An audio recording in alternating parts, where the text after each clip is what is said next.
What if the world's top economies are just one closed shipping lane away from chaos? Take South Korea, Asia's fourth largest economy, home to Samsung and Hyundai, a country that doesn't just build the smartphones in your pocket and the cars on your street, but also the tankers that carry fuel around the globe. It's a nation that produces a third of the world's semiconductors, the very chips that power everything from laptops to electric cars. Despite this industrial might, South Korea is struggling with something so basic, so essential, that it almost defies belief: gasoline prices. Just 2 weeks ago, the government stepped in and set a fuel price cap to try to control costs at the pump. That cap, meant to bring relief, lasted less than 2 weeks before being raised, and it's likely to go up again very soon. How can a country with a $500 billion government budget, advanced factories humming day and night, and world-class technology not keep fuel under $1.30 a liter? Why can't a tech superpower, able to design next-generation chips and autonomous vehicles, predict what drivers will pay at the pump just 2 weeks ahead? Isn't this supposed to be the age of big data, of predictive analytics, of limitless innovation? The uncomfortable truth is this: this isn't about simple price manipulation or even classic supply and demand. It's about something far more fundamental: energy logistics. Here's the reality, laid bare. South Korea produces virtually no oil of its own. Over 90% is imported, and almost 70% of that comes from the Persian Gulf. All of it, every drop, travels through a single choke point, the Strait of Hormuz, a narrow 54-kilometer corridor that every tanker must pass. It's as if the entire fuel supply for an economic powerhouse depends on a single, vulnerable drawbridge. When that route is threatened or blocked, the entire system falters. No price cap, no subsidy, no advanced technology can change the physics of empty tanks and halted shipments.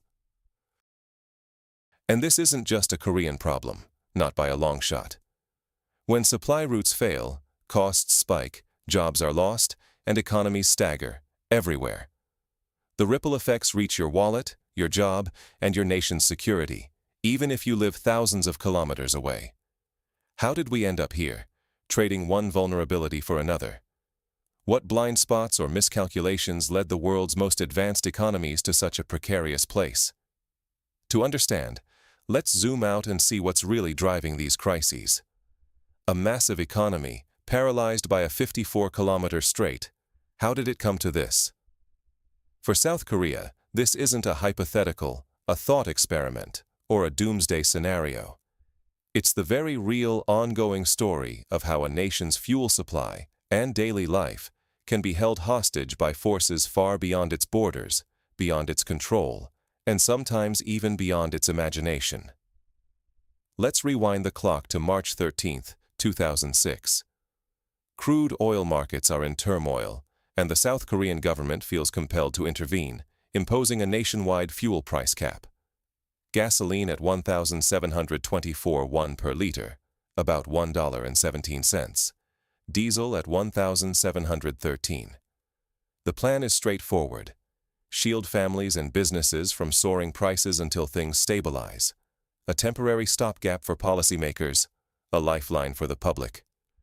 But within just 13 days, the government is forced to raise the cap by 12%. Officials publicly admit they can't predict fuel prices more than 2 weeks ahead.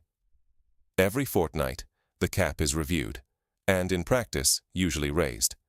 This isn't control, it's managed retreat, slowing the pain, but never curing it. It's like bailing water from a sinking ship with a teacup while watching the hole below the waterline get bigger. Why? Because price caps don't create oil. They don't unblock tankers stranded in far-off ports. They simply shift the gap between global prices and what consumers pay onto someone else, usually refiners running losses or the government draining public funds. With South Korea consuming about 2.5 million barrels daily, the math gets ugly and expensive, fast. How long can any government afford to subsidize millions of barrels a day, especially when every drop is at the mercy of foreign supply lines? But the real problem isn't just high prices, it's the specter of physical shortage. Over 90% of South Korea's crude is imported, and 70% of that comes from the Persian Gulf, Saudi Arabia, UAE, Kuwait, Qatar. All of it passes through the Strait of Hormuz. As long as the route stays open, all runs smoothly. But when conflict closes it, when recent military strikes turn the strait into a war zone, insurance dries up, tankers stop, and the entire supply chain seizes. Suddenly, the world's fourth largest economy is brought to its knees by events that began thousands of kilometers away. South Korea's refineries, SK Energy, GS Caltex, Hyundai Oil Bank, are giants by any measure. But they're built for Middle Eastern crude. Switching grades isn't as simple as it sounds. It's like running a diesel engine on gasoline, or trying to bake bread with rice flour instead of wheat. Another twist: S-Oil, a top refiner, is owned by Saudi Aramco. Saudi oil, refined in Korea, shipped in via the strait now blocked. In peacetime, the arrangement is elegant. In crisis, it's a trap. With the strait closed, the price cap is exposed as an expensive illusion. Every day the deficit mounts. Every 2 weeks the cap rises, not by choice, but by necessity. Budgets aren't bottomless. Public trust erodes. Yet none of it brings in more oil or moves tankers. The painful truth is that clever policy can't conjure up missing cargoes. No financial trick can pour fuel into empty tanks. So while headlines focus on prices, the deeper danger is a system designed for efficiency, but vulnerable at its core. Policy mistakes don't just raise bills, they threaten jobs, stability, and security. But the real crisis lies even deeper, in the very structure of global supply itself. What happens when the world's energy lifeline is cut off overnight?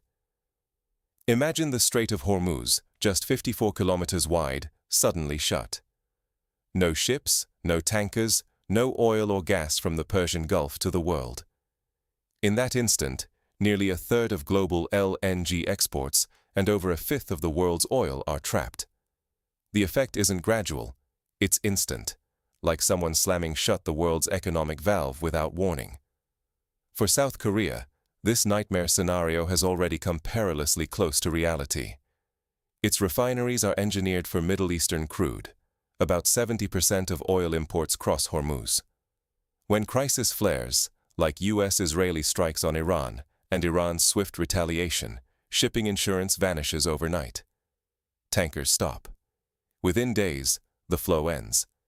South Korea, along with Japan, India, and China, tied to this vital artery, watch fuel supplies evaporate overnight, powerless to intervene. The fallout is immediate.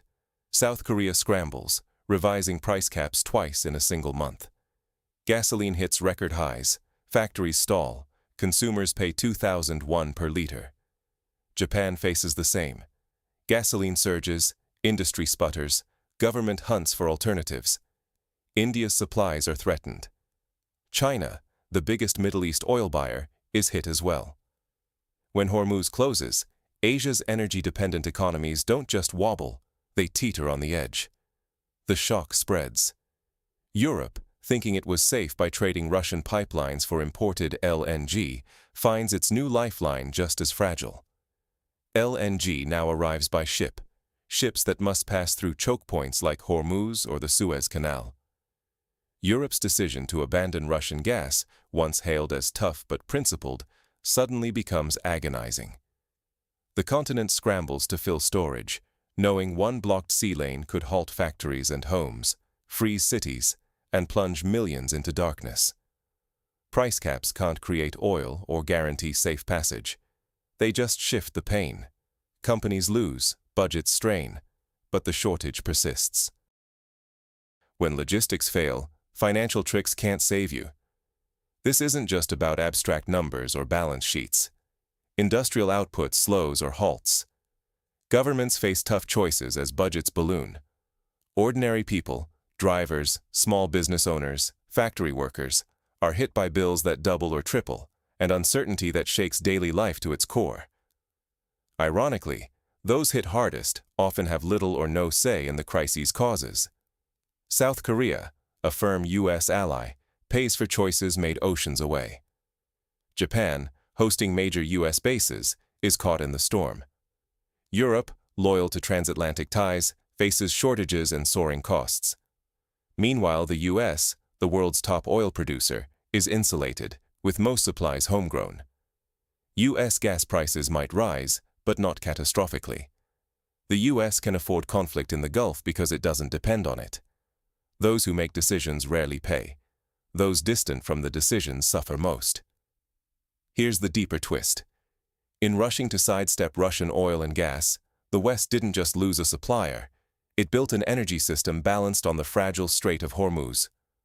4 years spent unplugging from Russia, rerouting flows, buying up LNG, only to become reliant on sea routes vulnerable to sudden closure. Did anyone stop to ask, what if these new routes are even riskier? So, who pays when a choke point closes? Not all nations are equally exposed. Some have shielded themselves, whether by accident or design. How did they manage it? What lessons can the rest of the world learn? When everyone scrambles for alternatives, who gains and why? Recent years have turned the global energy chessboard upside down. As the West rushed to break from Russian oil and gas, they built a new energy architecture, believing it safer. But in avoiding one trap, they found another, perhaps worse. Consider the U.S. As the world's energy hub, it sits comfortably. Gas prices rise, but not alarmingly. American oil, pumped from Texas or North Dakota, doesn't cross hostile waters. The U.S. can adjust, shipping oil internally or exporting to allies. It's insulated. It can afford to watch the world scramble, knowing its own supplies are secure. But U.S. allies shoulder the cost. South Korea, which never dropped a bomb, now sees drivers paying record prices, 2001 per liter. Japanese factories ration, calculating losses. Europe, uninvolved in military operations, faces soaring utility bills. The irony is profound. The cruel twist. Those who orchestrated the pivot from Russian energy don't pay the price. Their allies do. The U.S. made the strategic decisions, but its economy is buffered by domestic production. Europe and East Asia, desperate for alternatives, have chained themselves to the Strait of Hormuz. In seeking energy independence from Moscow, they've traded one vulnerability for another, with no easy fix. Pause and look at Russia. While the West scrambles to ensure shipments through war zones, Russia's exports flow quietly. Why?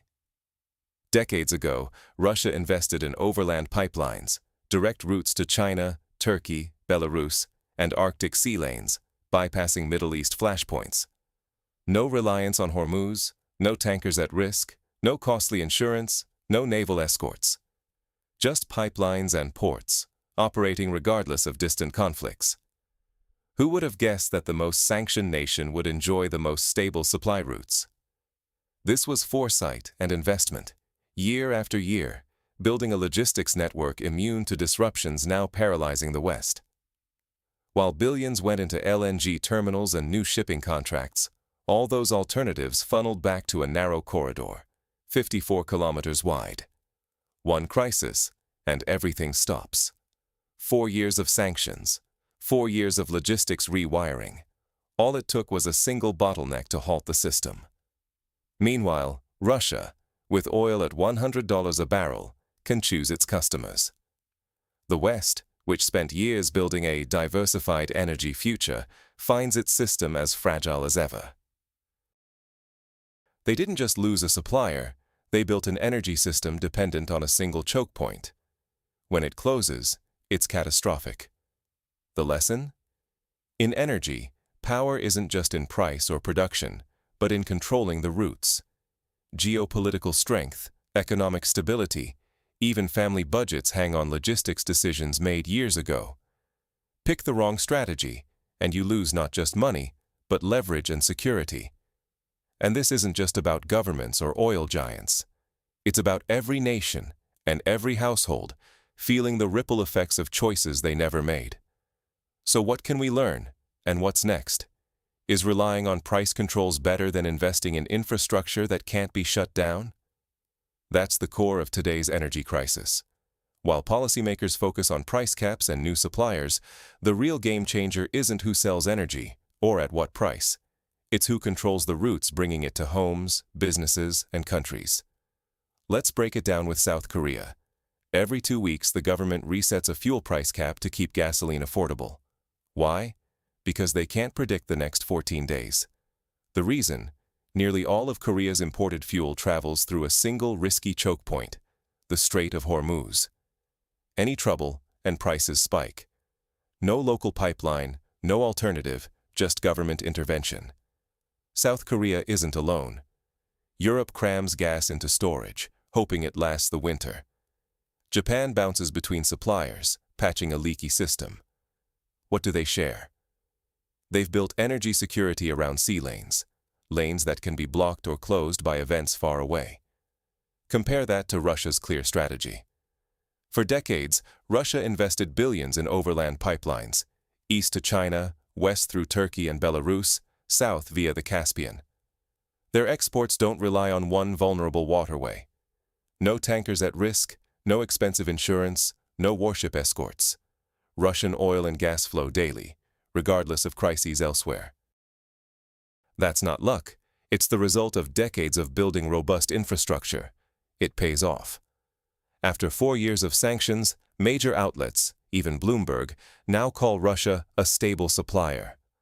While others scramble, Russia can pick buyers, save profits, and plan for the long term. The government tells business, save and invest for the future. They can plan in decades, not weeks.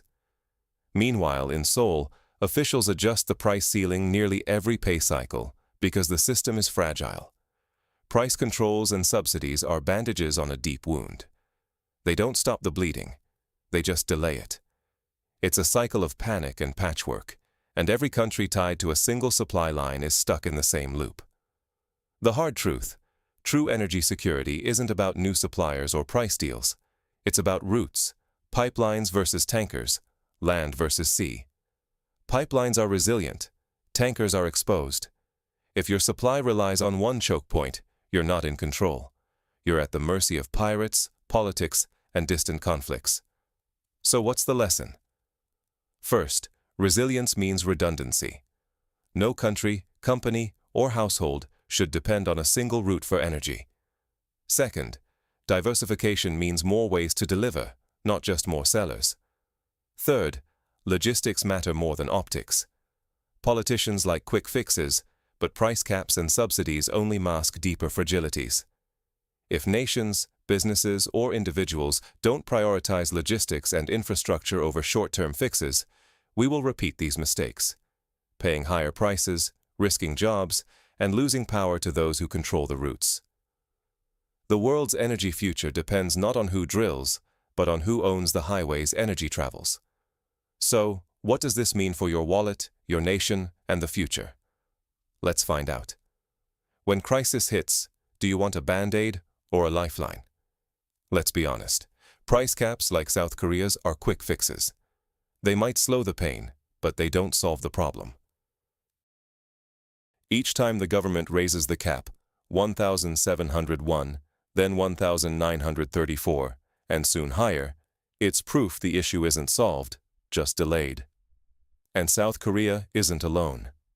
Any country relying on a single route, a single strait, or the assumption that things will always run smoothly, sets itself up for a cycle of caps, subsidies, and panic. That's the real lesson the world is learning. Every time a new price ceiling is set, with every shock to the system. The question isn't today's pump price, it's who controls the paths that bring you fuel. Oil fields? Plenty. Gas reserves? Many countries have them. But the real power lies in the routes, the pipelines, shipping lanes, and choke points like Hormuz.